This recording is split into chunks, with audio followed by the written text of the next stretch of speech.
Nile की रोशनी। प्राचीन मिस्र में, जहां नील नदी सुनहरी रेत से होकर बहती थी, राजा विरोश ने रेगिस्तानी हवाओं की तरह ठंडे दिल से शासन किया। उनकी रानी एलारा उनके साथ खड़ी थी।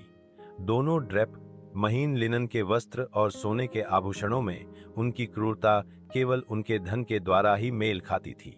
मिस्र के लोग भारी करों और कठोर आदेशों से दबे हुए भय में रहते थे, परंतु इस अंधकार के बीच क्योंकि आरव, उनका छोटा बेटा, उसकी आंखों में दया झलकती थी और उसका दिल, हालांकि शक्ति की दुनिया में पैदा हुआ था, जरूरतमंदों की मदद करने की लालसा रखता था।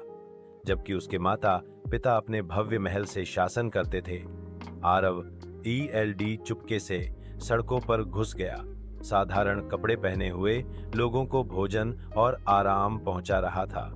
उसने एक ऐसे संसार का सपना देखा जहां दयालुता का राज हो, क्रूरता का नहीं। एक दिन रेगिस्तान की खोज करते हुए आरव दो अतिरिक्त से मिला, साधारण प्राणी। पहला था जेफिर, एक राजसी घोड़ा जिसका कोट रात के आकाश की तरह काला था, जिसके खुरों ने तूफान की तरह रेत उछाली। जेफिर कभी फिरौन का सबसे कीमती घोड़ा था, लेकिन वह स्वतंत्रता की लालसा थी। दूसरा बलराम था, एक बुद्धिमान और कोमल हाथी, जिसका विशाल शरीर रेगिस्तान में अनुग्रह के साथ चलता था। बलराम को शाही परिवार के लिए बोझ उठाने के लिए मजबूर किया गया था, लेकिन उसका स्पिरिट दयालु था। आरव, जेफिर और बलराम अविभाज्य हो गए।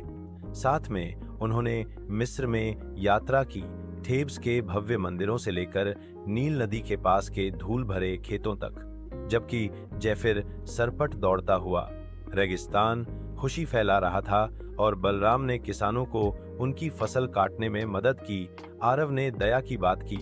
लोग जो कभी दबे हुए थे, उनके शब्दों में आशा पाई और उनके जीवन में बदलाव आने लगा।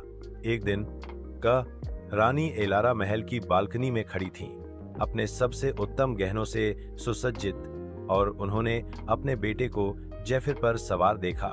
बलराम उसके साथ थे, मुस्कुराते हुए ग्रामीणों से घिरे हुए। पहली बार उन्हें एक झिलमिलाहट का अनुभव हुआ, उसके हृदय में गर्मजोशी। फिरौन विरोश ने भी अपने बेटे को देखा और उस क्रूरता पर सवाल उठाने लगा जिसने उसके शासन को परिभाषित किया था। आरव के कार्य पिरामिडों पर प्रातः सूर्य की तरह फैल गए। उसकी दया ने लोगों के दिलों को छू गया और धीरे धीरे मिस्र का राज्य बदलने लगा। फिरौन और रानी एलारा, हालांकि अभी भी शासक थे, अब अपने बेटे के लोगों के प्रति प्रेम की शक्ति को अनदेखा नहीं कर सकते थे। राज्य जो कभी भय से अंधकारमय था, आशा से चमकने लगा, और जैसे नील नदी बहती रही, वैसे ही आरव की करुणा का प्रकाश भी बहता रहा, मिस्र को हमेशा के लिए बदल रहा।